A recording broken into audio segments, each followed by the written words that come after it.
അതായത് ഗുരുവായൂരിൽ എവിടെ നിൽക്കണം, എവിടെ നിൽക്കാൻ പാടില്ല, എവിടെ നിന്ന് ദൃശ്യങ്ങൾ എടുക്കാം, എവിടെയാണ് ദൃശ്യങ്ങൾ എടുക്കാൻ പാടില്ലാത്ത ഇടങ്ങൾ, ഇതൊക്കെ വർഷങ്ങളായി കൃത്യമായി അറിയുന്ന ഗുരുവായൂരിൽ തന്നെയുള്ള ഒരാളാണ് രാജു ഗുരുവായൂർ. അപ്പോൾ ആ രാജു ഗുരുവായൂർ ദൃശ്യങ്ങൾ എടുക്കാൻ പറ്റുന്ന ഇടത്ത് നിന്ന് പകർത്തുന്നു. എന്നിട്ടത് തടസ്സപ്പെടുത്തുമ്പോൾ നിങ്ങൾക്ക് താല്പര്യമില്ലെങ്കിൽ ആ ദൃശ്യം ഞങ്ങൾ കൊടുക്കില്ല, ആ വാർത്ത കൊടുക്കില്ല എന്ന് പറയുന്നു. അതൊരു മര്യാദയാണ്, മാധ്യമ മര്യാദയാണ്. അതുപോലും പാലിക്കാൻ തയ്യാറാണെന്ന് പറഞ്ഞിട്ടും കൈകാര്യം ചെയ്യുന്നു. മൊബൈൽ ഫോൺ പിടിച്ചു വാങ്ങുന്നു, ദൃശ്യങ്ങൾ ഡിലീറ്റ് ചെയ്യുന്നു.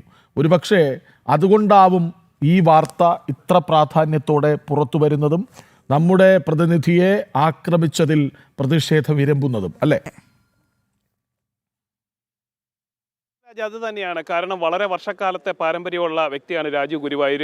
കാലങ്ങളായിട്ട് ഗുരുവായൂർ കേന്ദ്രീകരിച്ചുകൊണ്ട് മാധ്യമ പ്രവർത്തനം നടത്തുന്ന ഒരു വ്യക്തി കൂടിയാണ് അദ്ദേഹം. അദ്ദേഹത്തിന് അറിയാം എവിടെ നിൽക്കണം, എവിടെ നിൽക്കാൻ പാടില്ല, അതേപോലെ തന്നെ നിയന്ത്രണമുള്ള പ്രദേശങ്ങളെക്കുറിച്ചൊക്കെ കൃത്യമായിട്ടുള്ള ബോധ്യമുള്ള ഒരു മാധ്യമ പ്രവർത്തകൻ കൂടിയാണ് രാജു ഗുരുവായൂർ. എന്തായാലും അത് മാത്രമല്ല, ഇതിനകത്ത് വേറെ മറ്റ് ചില വശങ്ങൾ കൂടിയുണ്ട്.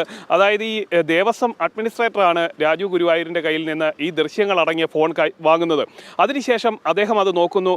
ഈ അഡ്മിനിസ്ട്രേറ്റർ തന്നെ ഈ സാധനങ്ങൾ അല്ലെങ്കിൽ ഈ വിഷ്വൽസ് ഫോണിൽ നിന്ന് നീക്കം ചെയ്യുന്നു. അത് ഫോണിൽ നിന്ന് ഡിലീറ്റ് ചെയ്തതിന് ശേഷം ട്രാഷിൽ നിന്ന് അടക്കം കളഞ്ഞു എന്ന് ഉറപ്പുവരുത്തുന്നതും ഈ ഉദ്യോഗസ്ഥൻ തന്നെയാണ്. മാത്രമല്ല ഇതിനുശേഷം ഇദ്ദേഹം എന്നെ വിളിക്കുന്നുണ്ട്. ഈ അഡ്മിനിസ്ട്രേറ്റർ എൻ്റെ ഫോണിലേക്ക് വിളിച്ചിട്ട് സംസാരിക്കുന്നു. നിങ്ങൾ ഏതെങ്കിലും തരത്തിൽ വാർത്ത കൊടുത്താൽ ഞങ്ങൾ ഈ നിയമപരമല്ലാത്ത പ്രദേശത്ത് നിന്ന് ഈ വിഷ്വൽ എടുത്തു അല്ലെങ്കിൽ ദൃശ്യങ്ങൾ പകർത്തി എന്ന് പറഞ്ഞുകൊണ്ട് നാളെ തന്നെ ഹൈക്കോടതി പോകുമെന്നുള്ളൊരു തിട്ടൂരം ഈ ഗുരുവായൂർ ദേവസ്വത്തിലെ അഡ്മിനിസ്ട്രേറ്ററുടെ ഭാഗത്ത് നിന്ന് നമ്മുടെ നേർക്ക് പ്രയോഗിക്കുന്ന ഒരു സാഹചര്യം ഉണ്ടാവുന്നു. ഒപ്പം തന്നെ ഞാൻ പല കുറി രാജുവിനെ ആ സമയത്ത് വിളിക്കുമ്പോൾ രാജുവിൻ്റെ ഫോണിലേക്ക് കിട്ടുന്നില്ല. മാത്രമല്ല ഞാൻ എന്നപ്പോൾ ഈ ഉദ്യോഗസ്ഥനോട് പറയുന്നുണ്ട്, രാജുവിനെ 2 മിനിറ്റിനുള്ളിൽ എനിക്ക് ഫോണിൽ കിട്ടിയില്ലെങ്കിൽ ഞാൻ ഈ വാർത്ത അപ്പോൾ തന്നെ കൊടുക്കും എന്ന് ഇദ്ദേഹത്തോട് തിരിച്ച് പറയുന്ന സമയത്ത് ഈ ദേവസ്വം ഉദ്യോഗസ്ഥൻ പറയുന്നു, എനിക്കറിയില്ല രാജു എവിടെയാണെന്ന്. എന്തായാലും അത് പറഞ്ഞ് 1 മിനിറ്റിനുള്ളിൽ രാജു തിരിച്ചെന്നെ വിളിക്കുന്ന ഒരു സാഹചര്യം ഉണ്ടാവുന്നു. ആ നിമിഷം എനിക്ക് മനസ്സിലാക്കാൻ സാധിക്കുന്നത് രാജു ഈ ഉദ്യോഗസ്ഥരുടെ കയ്യിലായിരുന്നു അല്ലെങ്കിൽ അവരുടെ കസ്റ്റഡിയിലായിരുന്നു എന്നത് തന്നെയാണ്. കാരണം ആ നിമിഷം തന്നെ ഈ ഉദ്യോഗസ്ഥൻ വിളിക്കുന്നു. നമ്മൾ വാർത്ത കൊടുക്കുമെന്ന് പറഞ്ഞപ്പോൾ തന്നെ ഇദ്ദേഹം സന്ധി സംഭാഷണവുമായിട്ടാണ് പിന്നീട് നമ്മളെ കോളിൽ വരുന്നത്. കാരണം ഗുരുവായൂരുമായി ബന്ധപ്പെട്ടുകൊണ്ട് എല്ലാ കാര്യങ്ങളിലും വേണ്ട സഹായം ചെയ്തു നൽകാമെന്നുള്ളൊരു രീതിയിലേക്ക് ഈ ഉദ്യോഗസ്ഥൻ വഴങ്ങുന്ന നിലയുണ്ട്. മാത്രമല്ല അദ്ദേഹം പറയുന്നു, ഈ വിഷ്വൽസ് അടക്കം പുറത്തു വന്നു കഴിഞ്ഞാൽ അത് ദൂരവ്യാപക പ്രത്യാഘാതം ഉണ്ടാക്കും. കാരണം മുഖ്യമന്ത്രിയുടെ മകനാണ് രഹസ്യമായിട്ട് ഗുരുവായൂരിൽ സന്ദർശനം നടത്തിയിട്ടുള്ളത്. ആ വിവരങ്ങൾ ഒരു കാരണവശാലും പുറത്തു പോകരുതെന്നുള്ളൊരു നിർദ്ദേശം മുഖ്യമന്ത്രിയുടെ ഓഫീസിൽ നിന്ന് അടക്കം ഉണ്ടായിട്ടുണ്ട്. അതുകൊണ്ട് അത് എന്നെ ബാധിക്കും, ഗുരുവായൂർ ദേവസ്വവുമായി ബന്ധപ്പെട്ടിട്ടുള്ള ഉദ്യോഗസ്ഥരെയും ബാധിക്കുമെന്ന് അടക്കമുള്ള കാര്യങ്ങളാണ് ഈ ദേവസ്വത്തിൻ്റെ അഡ്മിനിസ്ട്രേറ്റർ അടക്കമുള്ള ആളുകൾ വ്യക്തമാക്കിയിട്ടുള്ളത്. എന്തായാലും മുഖ്യമന്ത്രിയുടെ മകന് രഹസ്യ സന്ദർശനം നടത്താം, ഗുരുവായൂർ ദർശനം നടത്താം, അതൊന്നും ഒരു വിഷയമുള്ള കാര്യമല്ല. പക്ഷേ ആ ദൃശ്യങ്ങൾ എടുക്കാൻ ശ്രമിച്ച മാധ്യമ പ്രവർത്തകന് നേരെ വിരലോങ്ങുന്നത്, കൈയോങ്ങുന്നത് അങ്ങേയറ്റത്തെ നീതികേടാണ്.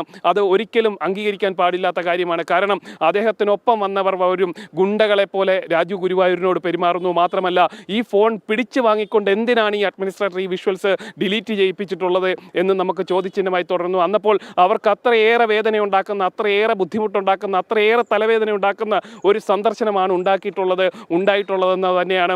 ഈ വാർത്ത ഒരു കാരണവശാലും പുറത്തേക്ക് വരരുത് എന്ന് തന്നെയായിരുന്നു ദേവസ്വത്തിലെ ജീവനക്കാരുടെ നിലപാട്. മാത്രമല്ല ദേവസ്വത്തിൽ CPM-ൻ്റെയൊക്കെ പിന്തുണയോടുകൂടി നിയമനം നടത്തിയിട്ടുള്ള ഉദ്യോഗസ്ഥരുടെ നേതൃത്വത്തിലാണ് രാജു ഗുരുവായൂരിന് നേരെ ഇന്നലെ അക്രമം നടത്തിയിട്ടുള്ളതെന്നും ഏറെ ശ്രദ്ധയോടുകൂടി കാണേണ്ട ഒരു കാര്യമാണ്. വിവരങ്ങൾ വ്യക്തമാണ്. മുഖ്യമന്ത്രി പിണറായി വിജയന്റെ മകൻ വിവേക് രണിജ് ഗുരുവായൂർ ക്ഷേത്ര ദർശനത്തിലാണ്. മുഖ്യമന്ത്രിയുടെ ഓഫീസ് ഇപ്പോൾ ഇടപെട്ടിരിക്കുന്നത്. അതായത് മുഖ്യമന്ത്രി പിണറായി വിജയന്റെ മകന് ദേവസ്വം ഗുണ്ടകളുടെ അകമ്പടി. അതുകൊണ്ട് തന്നെ ആയിരിക്കണം നമ്മുടെ പ്രതിനിധിയെ ക്രൂരമായി തല്ലിച്ചത്.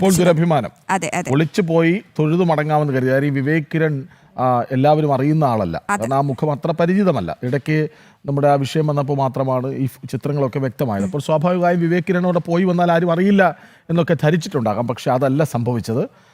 രാജു ഗുരുവായൂർ ദൃശ്യങ്ങൾ പകർത്തി, പക്ഷെ ആ ദൃശ്യങ്ങൾ ഡിലീറ്റ് ചെയ്തു. എങ്കിലും ചിത്രങ്ങൾ പുറത്തു വന്നു. അങ്ങനെ ആരാണ് വിവേക് കിരൺ എന്ന് ഇപ്പോൾ എല്ലാവർക്കും മനസ്സിലായി. അതുകൊണ്ട് തന്നെ മുഖ്യമന്ത്രി നാണക്കേടില്ല, അത് നാണക്കേട് അവർക്ക് തോന്നുന്നു. അതാണ് ദുരഭിമാനം. എന്തിനാണ് ഗുരുവായൂർ പോകുന്ന അഭിമാനമാണ് എല്ലാവർക്കും. പക്ഷെ അവരെ സംബന്ധിച്ചിടത്തോളം അപ്പോൾ അതൊരു ആകെ പൊളിഞ്ഞ അവസ്ഥയിലായി.